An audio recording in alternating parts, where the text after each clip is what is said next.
Bienvenue à vous dans cette nouvelle vidéo d'actualité auto, celle du dimanche 8 février 2026, et pour bien terminer cette semaine, on va parler de Renault. Et oui, puisqu'à peine sortie, la nouvelle Clio, la Clio 6, est d'ores et déjà victime d'un gros problème qui pourrait lourdement pénaliser Renault. On parlera également de Stellantis, et oui, encore des news qui les concernent. Stellantis qui s'est retiré encore d'un programme d'usine de fabrication de batteries pour voitures électriques. On parlera de Volkswagen qui a mis fin à l'un de ses modèles les plus iconiques, du Canada qui a revu ses objectifs à la baisse en ce qui concerne la transition vers la voiture électrique. On parlera également de BYD qui a perdu 60 milliards de dollars et qui a entraîné avec elle une chute un peu globale, un peu généralisée des constructeurs chinois de voitures électriques. Ce seront les sujets de cette vidéo du dimanche. Si la vidéo vous intéresse, n'hésitez pas à le montrer en laissant un petit like, en vous abonnant pour les prochaines vidéos, en boostant celle-ci et en laissant un petit commentaire dans lequel, comme d'habitude, vous donnerez votre avis sur l'actu du jour.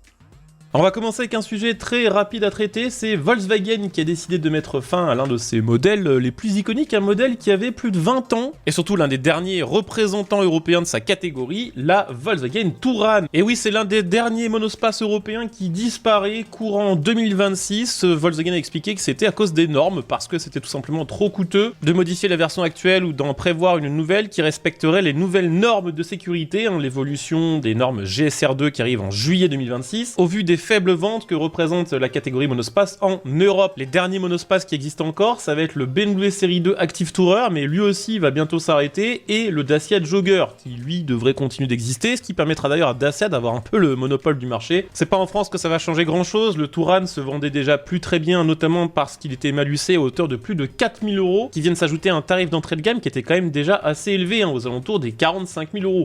Bon, maintenant on va parler un petit peu de Renault, dont la nouvelle Clio 6, qui est arrivée en 2026, est d'ores et déjà victime d'un gros problème. Alors c'est pas la seule Renault d'ailleurs, on va voir que ça concerne également la Mégane électrique. Ces deux voitures viennent d'être officiellement interdites à la vente en Allemagne. Alors c'est un vrai problème pour Renault parce que même si l'Allemagne n'est pas son marché numéro 1, c'est un marché sur lequel elle comptait beaucoup, et c'est un marché sur lequel elle a fait une bonne percée en 2025 avec une augmentation de presque 10% de ses ventes, notamment grâce au modèle d'entrée de gamme que sont la Clio. Alors pourquoi elle est interdite tout à coup en Allemagne, et pourquoi la Mégane aussi d'ailleurs par la même occasion? Eh bien c'est à cause d'une boîte américaine, Broadcom, qui s'est spécialisée dans les équipements de télécommunications, qui a accusé Renault d'avoir utilisé un dispositif qu'elle avait breveté. Ce dispositif, c'est des connexions Ethernet pour différents calculateurs de la voiture. Broadcom reproche à Renault de ne pas lui avoir acheté la licence adéquate. Le tribunal a donc prononcé une interdiction de vente pour les deux modèles concernés, qui sont donc la Clio 6 et la Mégane électrique de dernière génération, ce qui ne va pas l'aider côté vente parce que cette voiture est globalement un sacré flop. Depuis l'annonce de ce verdict, Renault, qui ne compte pas renoncer au marché allemand, est en discussion, en négociation à l'amiable avec Broadcom. Enfin, à l'amiable tout est relatif parce que Renault a quand même engagé deux procédures qui visent à faire annuler le brevet incriminé. C'est pas la première fois que Broadcom fait ce genre de choses, elle avait déjà traîné Volkswagen en justice en 2018 pour des faits similaires, une plainte dont l'issue là aussi avait été négociée à l'amiable. Alors on sait pas précisément ce qui est accepté, mais on peut supposer que Volkswagen a envoyé un petit chèque à Broadcom et qu'en échange, Broadcom a tout simplement retiré sa plainte ou accepté la commercialisation des véhicules incriminés. Ce sera probablement la même chose qui se passera pour Renault. N'empêche que c'est probablement quelque chose dont Renault se serait bien passé pour le lancement de cette Clio 6, dont pour l'instant les ventes n'ont pas encore décollé.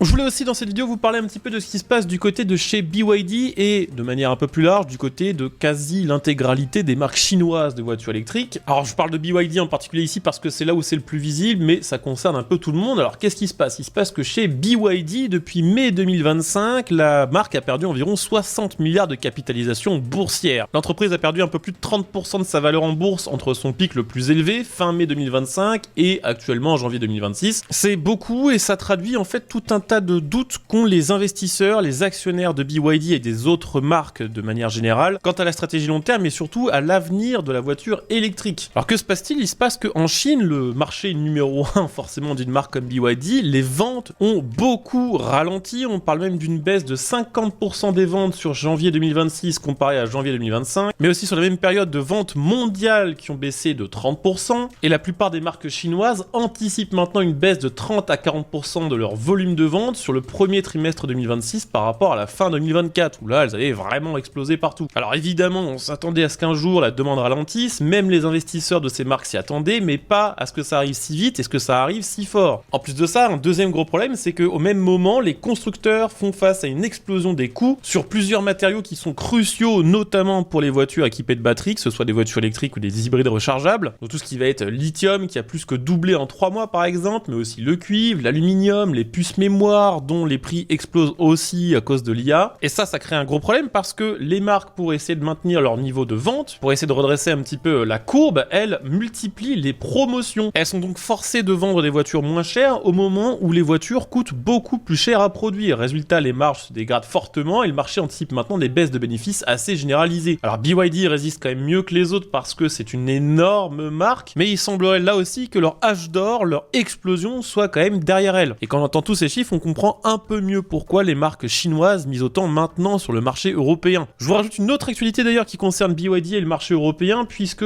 ça y est, BYD va continuer son implantation en Europe en lançant la production d'un deuxième modèle sur le continent. Le premier, c'était la Dolphin Surf qui était déjà en production en Hongrie. Sur le même site, BYD produira maintenant aussi la version 100% électrique de l'Atto 2, ce qui lui permettra d'éviter les droits de douane européens de 27% qui étaient jusqu'ici fixés sur ce modèle, ou les éventuels prix planchers qui sont actuellement en cours de réflexion à la Commission européenne. Ça permettra à ce Atto 2 de devenir un réel rival de tout ce qui va être Ford Puma ou Peugeot 2008 électrique. On rappelle que BYD prévoit dans les prochains mois de lancer la production d'un troisième et quatrième modèle, là aussi produit en Hongrie, où elle souhaite atteindre une production annuelle de 300 000 exemplaires. Et d'ailleurs, en parlant d'industrie et de voitures électriques, aujourd'hui on apprend également que Stellantis continue de renoncer à des projets liés à la voiture électrique. Ce matin, on a appris que Stellantis avait revendu ce qu'elle possédait de Nexstar Energy. Nexstar Energy, c'est une usine géante de batteries au Canada qu'elle avait créée avec LG Energy Solutions. Ça fait suite à la grosse actualité qui est tombée vendredi 6 février 2026. On apprenait que Stellantis avait fait une provision de 22 milliards de dollars pour éponger une partie de ses pertes liées à l'automobile électrique, et on avait appris par la même occasion que Stellantis se détournait du tout électrique pour se recentrer sur des investissements liés à la voiture hybride, à la voiture thermique, et plus largement se reconcentrer sur ce que Stellantis considère comme étant ses marchés les plus porteurs et ses produits les plus vendeurs. Donc Stellantis revend ses parts de Nexstar Energy pour se retirer entre guillemets du marché de la batterie de voiture électrique, ce qui lui permet de récupérer un bon petit pactole d'un coup et de rediriger cet argent vers des investissements liés au thermique, à l'hybridation. D'autant plus que cette usine était au Canada, on en parlera après, mais le Canada est en train de bien ralentir sur le tout électrique, et de toute façon, de l'autre côté de la frontière, le marché américain est en train de devenir hostile à l'automobile électrique avec des ventes qui ont vraiment beaucoup baissé. Donc on va dire que les avantages stratégiques de cette usine s'amenuisaient de jour en jour pour Stellantis. Cependant, même si Stellantis se retire de Nexstar Energy, elle continuera à en être client. Elle continuera à lui acheter des cellules de batterie, ce qui lui permettra de continuer à fabriquer des voitures électriques pour le marché nord-américain et pour le marché canadien. C'est une solution qui arrange bien aussi LG, qui va pouvoir du coup prendre le contrôle total du site, dont elle veut détourner une partie de ses capacités de production qui étaient aujourd'hui dédiées à la voiture électrique pour se tourner plutôt vers le stockage d'énergie. C'est un marché qui est en forte croissance, ce qui lui permettra là aussi d'éponger une partie de ses pertes liées au changement de dynamique du marché automobile électrique. Et vu qu'on parle du Canada, on va se terminer là-dessus. Ça y est, le Canada recule encore ses objectifs de transition vers la voiture électrique. Alors là, c'est une révision majeure parce que c'est aussi une révision de sa stratégie industrielle automobile. À l'origine, le Canada visait, comme l'Europe, enfin maintenant c'est plus vraiment le cas non plus, 100% de voitures électriques vendues en 2035. Sauf que, comme partout dans le monde, le marché ne progresse pas assez vite, il n'y a toujours pas énormément de demandes, ça coûte très